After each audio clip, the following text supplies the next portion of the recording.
I want to get to some good news. We did it. We are forcing the government to take action on these scammy H-1B visas. You guys are like, oh my gosh, you talk about this all the time. Well, guess what? Public pressure works. Let me read you Governor Abbott's latest press release here in the state of Texas. Governor Abbott launches investigation into H-1B visa abuse. Governor Greg Abbott today directed all state agencies and universities to freeze new H-1B visa petitions and launch a review of current H-1B visa program use. And I spoke with the governor's office today. They reached out to thank us for shining a light on the issue and said that it was crucial to getting this work done. And I want to read some of the letter that he put out, but I want to be clear here. Those of you who are grassroots activists in the state of Texas, I think that you have a tendency to not trust Governor Abbott. I would say I hear you, I understand, but we have to allow him to show us that maybe his intentions are not pure. Honestly, at this point, it doesn't matter to me as long as public pressure forces him to act. That, like, whichever way you get to the end result that you want, let's just try to push to get to the end result that we want. Okay, so he said, in light of recent reports of abuse in the federal H-1B visa program and amid the federal government's ongoing review of that program to ensure American jobs are going to American workers, I am directing all state agencies to immediately freeze new H-1B visa petitions as outlined in this letter. Now, he went on to say evidence suggests that bad actors have exploited this program by failing to make good faith efforts to recruit qualified U.S. workers before seeking to use foreign labor. In the most egregious schemes, employers have even fired American workers and replaced them with H-1B employees, often at lower wages, rather than serving its intended purpose of attracting the best and brightest individuals from around the world to our nation to fill truly specialized and unmet labor needs. The program has too often been used to fill jobs that otherwise could and should have been filled by Texans. So, what's happening next? He is suspending new H-1B visa applications at state agencies with leadership appointed by the governor or public institutions of higher education, which I'm going to circle back to here in a moment. But all of this is suspended until May of 2027, unless they have express written permission from the TWC, Texas Workforce Commission. And they're going to launch this big investigation into this. So these agencies are going to have to submit a report by March of this year identifying how many new and renewal petitions they submitted for H-1B visas last year in 2025, how many H-1B visa holders they currently sponsor, the country of origin of all of these H-1B visa holders, along with a bunch of other things. So, listen, again, I'm telling you, credit where credit is due. Let this play out. Let this investigation play out. Let them prove to us how far they are willing to go. This is step one of many different steps that need to take place in order for us to take our country back, in order for displaced American workers to be able to find work again. But I want you guys, a lot of you have been very frustrated. They're like, well, Governor Abbott needs to do more. What? That's just the statewide things. What about all of the other jobs here in the state that have been taken by H-1Bs? Well, the problem is that Governor Abbott can't actually put a blanket ban on the H-1B visas in private industry in the state. Like, he doesn't control what is happening in the private sector. He can only control what the state does at a statewide level for state positions. He can't control what the folks over at USCIS are rubber stamping, and then sending these people to go work in the private sector. It's a really big problem here in the state of Texas. You guys should look into if you have the same problem where your state is. Let me know.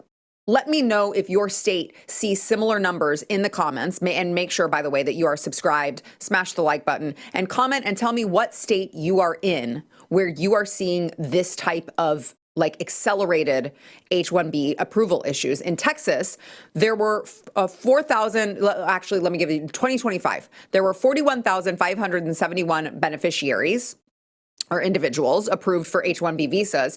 That was across 6,137 companies. And I want you to look at these top 10 companies here, okay? Cognizant, Infosys Limited, Oracle, Cognizant, again, for some reason, I'm not sure why they're listed twice, Tesla, Charles Schwab, AT&T, KPMG, Hewlett-Packard, and Caterpillar. And just in those top 10 companies here, that's 12,911 jobs taken away from Americans, from Texans. None of those companies Greg Abbott has any control over. That is a private industry. That is the private sector. So the change that we are pushing for, while I am so happy with this, this latest in the state of Texas, the change needs to happen at the federal levels. And you wonder why these jobs have so many foreign workers. Let's take Cognizant, for example, the lead employer at the top of that list, the lead employer for shipping in H-1B workers. Their firm was found liable for intentional discrimination against a class of terminated non-Indian and non-South Asian employees. Let me read you from this. On October 4th, 2024, a California federal jury found Cognizant Technology Solutions engaged in a pattern or practice of intentional discrimination against a class of non-South Asian and non-Indian employees. Cognizant is a U.S.-based multinational IT consulting company, one of the country's top users of the H-1B visa, and the lawsuit was initially filed in 2017 by 3 U.S. citizens who identify as Caucasian. Are you understanding what's happening yet? The jury concluded that Cognizant engaged in a pattern or practice of discrimination favoring South Asians and Indian nationals, particularly those with visas. The thing is, guys, this is what they're doing. People think that I'm being like racist or xenophobic or offensive when I say if you put an Indian into managerial positions in these IT firms, they will never hire another white man again. That's what is happening. It's not coming from me. There is actual history in the judicial system that this is happening. It's just what they're doing. These are not just for the best and brightest, by the way. I understand the intention. I know, like, apparently I'm on the Indian lists now. They're making videos about me on their news channels. They're like sending all of my videos through WhatsApp to their Indian friends that are still back in India that they're trying to find a reason to ship here. So if you're watching, get out of my state, get out of my country, first of all, but also just know we're on to you. Just know that while we understand the intention behind the H-1B, that it is supposed to be for the best and the brightest and the super skilled and this really unique, needs that a company has, they can't find it anywhere else. It turns out, let me give you a little piece from my Texas Scorecard Come and Take It show that I did that dropped earlier today. It turns out it's not just the best and the brightest that we're bringing out. What you are going to watch is going to shock you. I want to read you guys some of these jobs that I found on this website that we are importing someone from another country so that they can have a super specialty job with super duper special skills that only the most smart, only the smartest immigrants can fill. Middle school math teacher, $62,000 a year. We need someone from India. Nobody else can fill that spot. Bilingual elementary teacher. Now, this is a trend that you are going to see when you go through this data. It turns out this is part of the scam. Okay, they bring people here who don't speak our language. And then when they bring people here who don't speak our language, they need teachers to teach their children since their children don't speak the language. And then they get to bring in a bunch of H-1Bs because we need people who speak their language. And then it keeps going and going and going. And the more people they bring in, the more bilingual teachers they need. The more bilingual teachers they need, the more H-1Bs we're bringing. Do you see how this works? It's just a cycle that keeps on going. So we will link to that episode that just dropped. You can find it on the playlist on Sara Gonzales Unfiltered on YouTube called Come and Take It.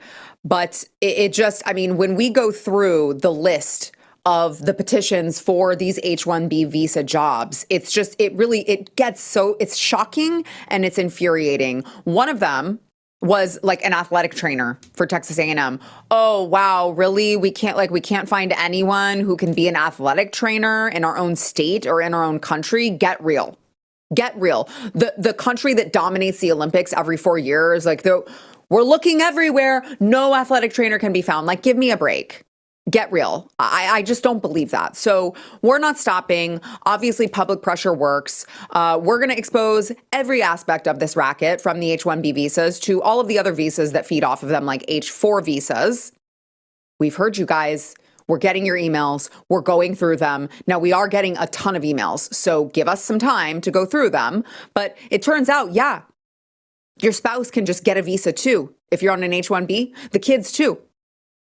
There's a visa for that. And so these H-4 visas have even less oversight on the rules of the kinds of jobs that they can get on and take on an H-4 visa. So these super specialty H-1B jobs can come in. They can bring their families in on the H-4 visas. And then the H-4 visas can take even more jobs from Americans. You want to work at McDonald's? There's nothing stopping them in the criteria for the H-4 visa. There's nothing stopping them from doing that. The whole thing is a racket. We will be exposing all of it. And I mean, the end of this week, we will be in the field knocking on more doors. I know that terrifies all of the Indians who are watching all of my stuff now because they're very scared that they're about to get found out. Be scared. You're about to get found out. It's true. We're coming for you. SaraTips@blazemedia.com is where you can email us any relevant information that you think that we should know and look into. Now, I mentioned that we have these Indian news outlets that are paying real close attention to what we're doing, don't like it, try to conflate some of what's going on and some of what we're saying. They're like, well, it is true that you can register a business at a home. That's not what we're saying. That's not what we're saying the issue is. Of course, I realize you don't want to call out the fraud, but I want to play some of this Indian news outlet responding to the investigation. Watch. Sara Gonzales released a video that quickly went viral. She claimed some companies in Texas were abusing H-1B visa program. And for context, the H-1B visa program allows the US companies to hire skilled foreign workers when local talent is insufficient. One of the most dramatic moments in this video showed Gonzales knocking on the door of Hari Madiraju, the visa contractor for Qubit's tech system. Well, she asked if 12 H-1B workers had been hired and if they were working from his house. Feeling threatened, Hari called 911. I don't know if you guys caught that, but first of all, the Sara Gonzales was really funny. But also, they're like, you're so racist for calling out all Indians, which I'm not, by the way. You're so racist. And then what did they do? They just literally put a random picture of some white girl when they talk. Like, that's not me. That doesn't even look like, I'm so glad I have a side-by-side here. That doesn't even look like me. I don't, where did you get that? Where did that picture come from? That's not me. That's like a random AI, random white chick. Okay, guys. Okay. These are the super skilled people that we have to bring here. They can't even get the right picture. Oh, man. Another good thing to note is that the pressure campaign on H-1B visas, not just from me, but in general, there are a lot of people. There's a lot of online chatter. There are a lot of just regular citizens who are trying to get the word out. And of course, none of this would be possible without everyone working together. But it's having an impact because there are reports that interviews for H-1B visas in India have been pushed back until 2027. Ooh. Yeah, and you know what else? I was perusing the Reddit H-1B boards, and it turns out they're very upset about that. They think that they should just be allowed to come in whenever they want. They don't like waiting. They don't want to have to wait to exploit our system. They're very impatient with this process, as it turns out. And, you know, it does help that President Trump implemented the $100,000 fee for those H-1Bs as well. I appreciate that. Let's just talk about abolishing the program. And by the way, let's just talk about, if you want my tax dollars to go to something good and useful, why don't you bring in a few more employees? Or hell, just task the employees that you already have in a bloated federal system to look into, with a fine-tooth comb, all of the ones that are currently here.